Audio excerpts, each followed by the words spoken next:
Hello, everyone, and welcome to Thorough Newspaper Analysis, which is presented to you by LawSikho.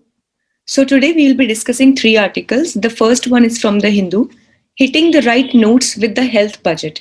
Basically, this article is a kind of a summary which shows that what steps have been taken by the government and in the budget also after the COVID-19 to tackle various problems like health, food, and other kinds of steps that have been taken for the public at large. So it's a all complete summary. It's a very good article to be given a read. The second one is from the Indian Express, which is titled as She Said. So this article talks about the latest judgment that has come about regarding Priya Ramani's case of, she had filed a case against MJ Akbar regarding some sexual assault. And this case has been, it was filed by MJ Akbar to be a case of defamation, but it has been put down by the court. So what are the prospects of this case? We'll be discussing in this article. And thirdly, legal provisions invoked in Greta Toolkit case. Now, as we know that this toolkit case is a lot into news these days, what basically is it and what is a toolkit and what are the legal provisions that have been inflicted in this entire procedure, we'll be discussing in this article. And finally, we have the news and flash column for a prelims exam. So if you're also preparing for judicial services exam, you can definitely have a look at the Lord of the Courses, which is the judiciary test prep course from LawSikho. The link to this course is there in the description box, and from the landing page, you can download free study material for your own supplementation. Also, we have another course for CLAT, All India Bar Exam, SEBI, etc. You can have a look at them too. And as well, we have a course on limited insolvency examination by IBBI. You can have a look at that too if you're preparing for this exam as well. So this is the MCQ from yesterday's discussion. 501YV2 is a dash strain of COVID-19 virus. So you have to tell that from which country this has come up. So is it a British strain, Brazilian strain, South African strain, or a Russian strain? You can write down your answer in the comment section below. So this is a descriptive question from the day. What are the protections against arrest and detention that have been provided to the persons in the Constitution? So you have to write down in answer, answer 22, Article 22 and Article 20 of the Indian Constitution. We'll discuss it today as well. So with this, let's discuss the first article, which talks about the Union Budget of 2021 and the health sector. So healthcare has been given a center stage due to the COVID-19 pandemic. As we know that the entire thing, the COVID pandemic, had hit the healthcare the worst. There were other things as well, like there was the economy, the entire setup, manufacturing, and other activities also that became very much disrupted due to the COVID-19 virus. But definitely at the epicenter, at the focus of the destruction was the healthcare system. And that is why the budget that we had in hand in 2021, which was presented in the parliament on 1st February 2021, so this budget has paid a lot of attention on reimbursing or bringing back to life the healthcare system of our country. So these are the steps that have been done and taken by the government. So it's a very nice article, since if at all a question comes up that what have been the steps taken by the government in the healthcare sector or to improve the healthcare sector in the times of COVID-19 or after the COVID-19 pandemic, you can definitely write all of these points. So the first one is Atmanirbhar Bharat Abhiyan package.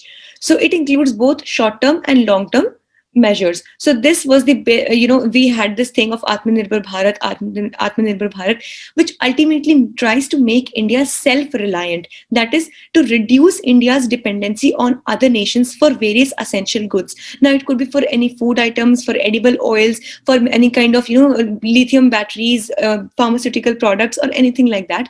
So we are focusing now more and more, both in the short run also and the long run or long term as well, that we need to become self-reliant. So this entire package has been launched by the government, which is focusing on various areas, be it manufacturing, be it in the terms of skill development, etc., that we need to become self-dependent. Second, production linked incentive scheme. So this is the PLI scheme. So this scheme has been brought to boost and support domestic manufacture and pharmaceuticals and medical devices.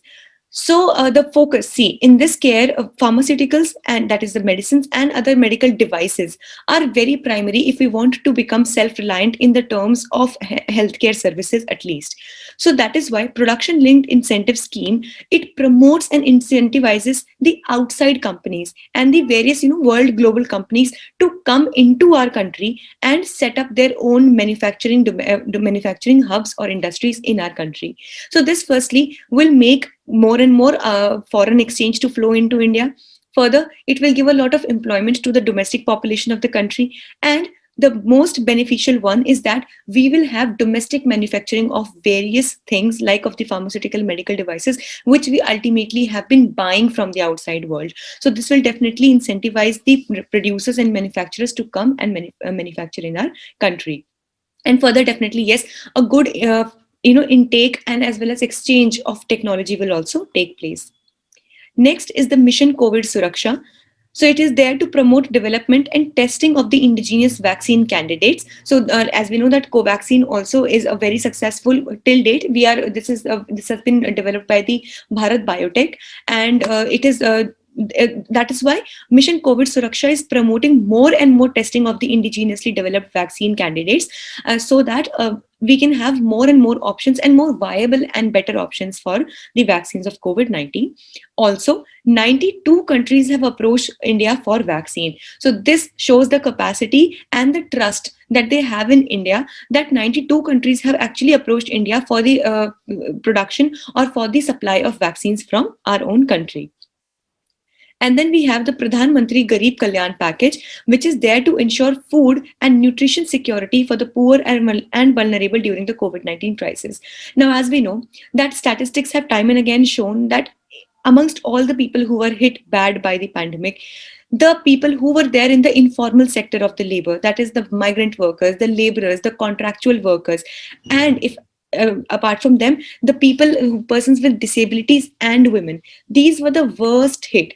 See, those people who had job security, maybe that their salaries might have been cut down, or maybe they were not able to work that efficiently. Maybe they had some other kind of difficulties from working from home, but still they had some amount of income coming into their hands.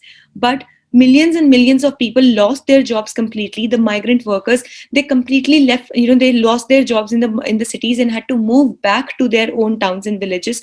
So this caused a lot of burden on the food security of the country. And in such a time, Pradhan Mantri Garib Kalyan Yojana, it was very, very essential in providing free food and nutrition security to the poor and vulnerable during the COVID-19 crisis. So this is a complete infographic of a Mission COVID Suraksha. You can go through this as well, wherein a grant will be provided to the Department of Biotechnology for research and development in the Indian COVID vaccines and so on and so forth. So a lot of steps have been taken, multi-directional and multi-dimensional steps have been taken by the government. Then we have the One Nation, One Ration Card scheme. It is there to facilitate access to subsidized grains across the country.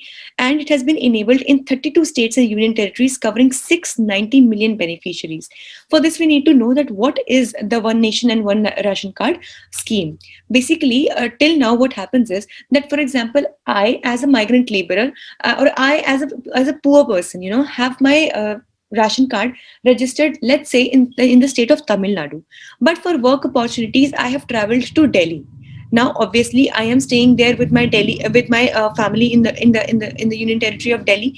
In such a scenario, if at all I need to take the benefit of this food security or these food grains which are provided by the schemes through various schemes like the food security scheme, then before One Nation, One Ration Card scheme, I, as a migrant worker, could not use this ration card which I had been given by Tamil Nadu state government in Delhi, and vice versa. And this was the problem prevailing in the entire country, that the ration cards which were registered in a particular state could be encashed or used in that particular state only.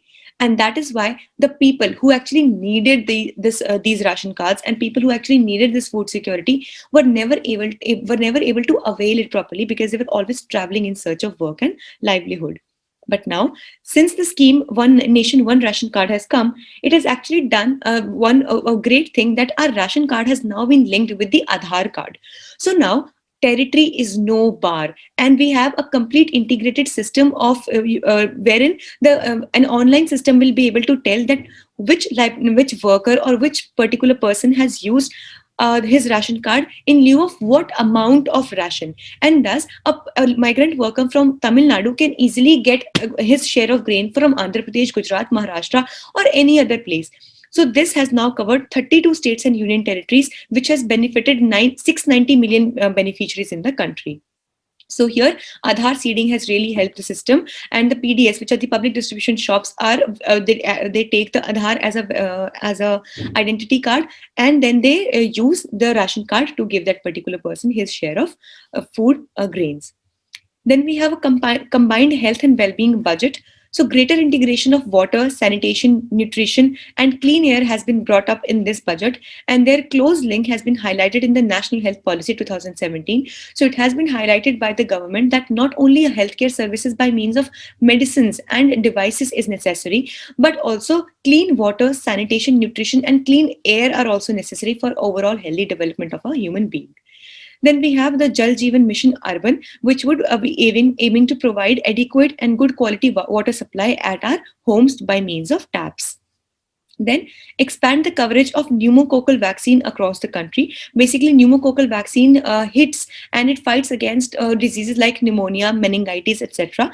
Meningitis is a kind of a brain disease, and pneumococcal pneumonia is a major killer of children under the age of 5 years, and that is why there has been a special coverage that would take place for the vaccine for pneumonia and other such related diseases, which can be actually prevented by the pneumococcal vaccine across the country. And then finally, we have the Pradhan Mantri Atmanirbhar Bharat Atmanirbhar Swasth Bharat Yojana, which would give priority accorded to the capital expenditure at all levels. That will be at the primary healthcare sector, secondary, and as well as the tertiary healthcare sectors, for providing the benefits and also for providing the facilities for health and other kinds of medical prospects.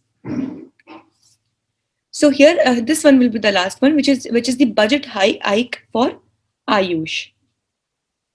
So here 40% of hike for the Ministry of Ayurveda, Yoga, Naturopathy, Unani, Siddha, and Homeopathy. Now this is another thing which can be important for your prelims exam, that Ministry of Ayush is just not Ayush. It is a complete conglomeration and agglomeration of various things, various types of medicine system that have been taking place in India.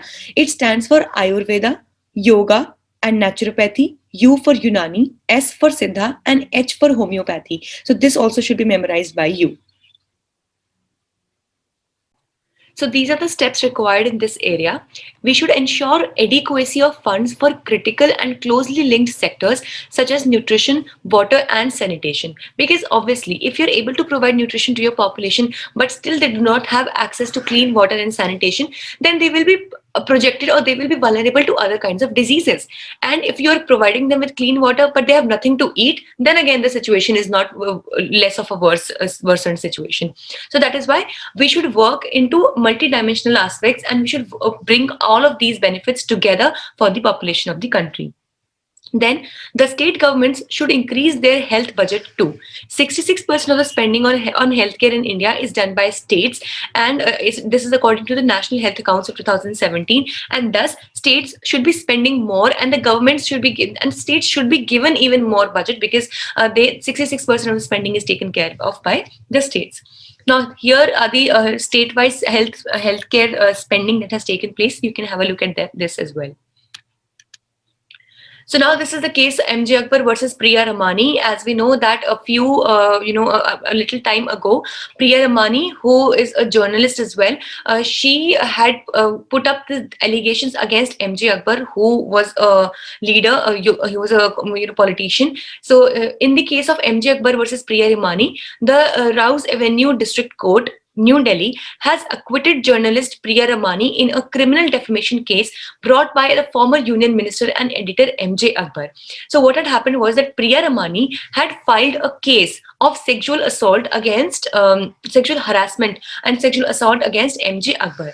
But later MJ Akbar was acquitted in the case, and later he filed a case of defamation against Priya Ramani. But here the court has given such an amazing judgment acquitting Priya Ramani in this defamation case, saying that women's right to speak up for about her violations was not restricted by passage of time, and further, women cannot be punished for raising voice against sex abuse. So if at all you were acquitted, that is altogether a different issue. But it will definitely, if you raise any allegation against her for defaming you, and the courts actually hold her convicted in this particular thing, then it would definitely suppress the in a way, other women also from taking or raising any voice against any kind of sexual harassment. So definitely raising a voice is her fundamental right, and that is why it has affirmed the spirit of Vishakha guidelines case, which was Vishakha versus State of Rajasthan, that had actually brought in the Sexual Harassment of Women at Workplace Act in 2013, and that is why it has kept the spirit high of Vishakha guidelines case. And we should really applaud this particular judgment coming from the court, that this will definitely be this is a fundamental right of this particular of a woman to raise voice against any kind of sexual harassment. So this judgment also is really important. So please keep it in mind. You can quote it whenever there is a point of any sexual harassment at workplace. So you can definitely quote this particular judgment as well. Now let's talk about this next topic, which talks about the legal provisions which are brought up or which have been used in the Greta Toolkit case. Firstly, let's understand that what is this toolkit case and what do we mean by the toolkit. So recently, there is this environmentalist and a social activist called as Disha Ravi, who has been arrested by the police, alleging that she had shared some particular toolkit with Greta Thunberg. And if we talk about Greta Thunberg, she also is an environmental activist, and she is actually a global environmental activist. So it is alleged that Disha Ravi shared a toolkit with Greta Thunberg. Now, what do we mean by toolkit? So, do you think that it is a particular actual physical toolkit that has been shared? No, it is nothing to do with that particular physical toolkit that we see in our real lives. Rather, a toolkit is a collection of authoritative and adaptable resources for frontline staff that enables them to learn about an issue and identify approaches for addressing them. Toolkits can help translate theory into practice and typically target one issue or one audience. Basically, what happens is that, see, Greta Thunberg is a person, she's an environmental activist. She's otherwise also she's raising a voice for other social causes as well. So she definitely might not be able to know the entire chronology or the entire whereabouts of the farm bills or the farmer agitations that are going on in the country. So what happened was that Disha Ravi shared some kind of information with her, which might have included. Now, see, we also do not know the exact, contents of the toolkit in this particular case, but this might have created various kinds of hashtags that could have been used on Twitter and various other platforms. This included the entire information as to what is going on in the current in the country in the current situation. Who are the people who could be particularly targeted or responsible for this? Basically, it's only a mere sharing of information, and this information is not ideally something which already people do not know. Rather, it's just that all the information is collected at one place and shared all together. So this particularly is known as a toolkit thing. So Disha Ravi has been arrested by the police for sharing this toolkit with Greta Thunberg. So two benches of Bombay High Court have granted transit anticipatory bail to Shantanu Muluk and Nikita Jacob in Greta Thunberg toolkit case. So probably they also might have shared some kind of information, and thus anticipatory bail has been granted to them, these two activists as well. So if we talk about the legal provisions, Article 22 of the Indian Constitution says that anyone who is arrested and detained in the custody must be produced before the nearest magistrate within 24 hours, excluding the time necessary for journey from place of arrest to court. So this talks about the detention that has taken place. So this definitely should be complied, that within 24 hours, excluding obviously the time of the journey, that particular person who has been arrested and detained must be presented in front of the magistrate. Then section 438 of the CRPC Criminal Procedure Code talks about the anticipatory bail. Now, what actually is anticipatory bail? That even before police has approached to arrest you, you approach the court beforehand in lieu of getting an anticipatory bail, which means that you have an anticipation, you can make an anticipation, you can think, you can understand that in the coming days, within a day or two, or within the coming future, you might also be arrested by the police. So it is like a beforehand a gesture that you do to keep yourself away from this particular arrest. So that is kind of that is called as the anticipatory bail. And what is anticipatory transit bail? So it is applied by a person whose who apprehends arrest by the police of a state other than where they are at present. So this is like while transition, while movement, you can be arrested, and that is why even during movement, you're even keeping your movement safe from any kind of arrest, you ask for an anticipatory transit bail. So for example, a person is currently in a state of Orissa, but he expects that the police, because see, police is a state subject, right? So he has this apprehension, he's afraid of the fact that he might be arrested by the police of Maharashtra. So this might be that a transit arrest might take place, and thus anticipatory transit bail can keep him safe from this particular arrest as well. So these provisions should be kept in mind as to in such situations, which all provisions come together, the Constitution, IPC, CRPC, they all come together and work in consonance. With this, let's see what do we have for news in flash today. Growing rights crisis in Sri Lanka. The human rights situation in Sri Lanka has worsened since Gotabaya Rajapaksa has become the president in 2019. Let's see, this is one important thing for us to note, that what is this ethical issue which goes on in Sri Lanka, and it is decades old, this entire issue. So Tamil communities in the north and east fear now these areas in the northern part and the eastern part of Sri Lanka. See, as you know, the location of Sri Lanka is just after the state of Tamil Nadu. So as we know that Tamil Nadu is the last state in the Indian map. So just after that we have the Jaffna state, and see, this is India. This is the state of Tamil Nadu. And after the Park Strait, and this is the Jaffna Strait, this is the Jaffna area as well, we have Sri Lanka. So that is why, due to migration, a lot of Tamilians, a lot of Tamil as well, they live over here. See, obviously, they are the citizens of Sri Lanka. But since their ethnicity and their culture belongs to the to Indian people, the Tamilians who are the Indian people, that is why India is always very concerned, because these are the people who once migrated from our own country. And that is why these Tamil communities in the northern and northeastern part of the Sri Lanka, they fear increasing abuses. Basically, what happens is that the majority of the people over there, which are called as the Sinhalese, and these people are quite a minority over there. As you can see, these are the in orange. All these areas are Sri Lankan Tamils. The yellow are the Indian Tamil, and here in purple we have the Sri Lankan Moor community. So as you can see, the green is a lot into majority. So basically a lot of conflict goes on between the Sri Lankan and Indian Tamils and Sinhalese, and this is a decades long conflict that goes on. So singing of the national anthem in Tamil has been dropped, and religious rights of minorities are under attack, including interference with Hindu temples as well. So here a lot of a religious, cultural and communal biasness, or in a way communal disharmony, has been prevailing in Sri Lanka. And ever since the Gotabaya government has taken power in 2019, these problems have risen to a new height, and that is why even the Indian government is very much concerned. And this was really also related to the amendment that took place in the Sri Lankan constitution regarding Article 13. So this was also related to this.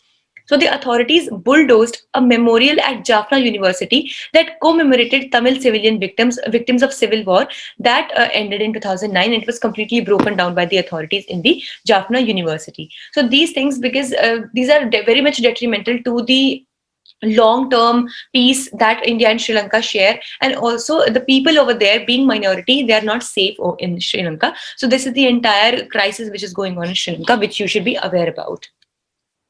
So this was all for the day. We hope it was a good session for you. Thank you so much for staying tuned with LawSikho. Also, we have another channel now specifically wherein we'll be dealing with the current affairs and CLAT and law exam preparations. So from now, this thorough newspaper analysis, both for Hindi and English, will be going simultaneously on our sister channel, which is the CLAT LawSikho CLAT Prep channel. So if you wish, you can join and subscribe to that channel as well. We'll be coming up with very new initiatives over there, like the quiz as well, for daily quiz, and various new initiatives that will be really beneficial for your preparation as well. So please go and subscribe to that channel as well, and you can find the same video over there as well from in the coming days. And then slowly we'll be completely shifting towards the new channel. So for current affairs. So also you can visit our website for any other information. Thank you so much.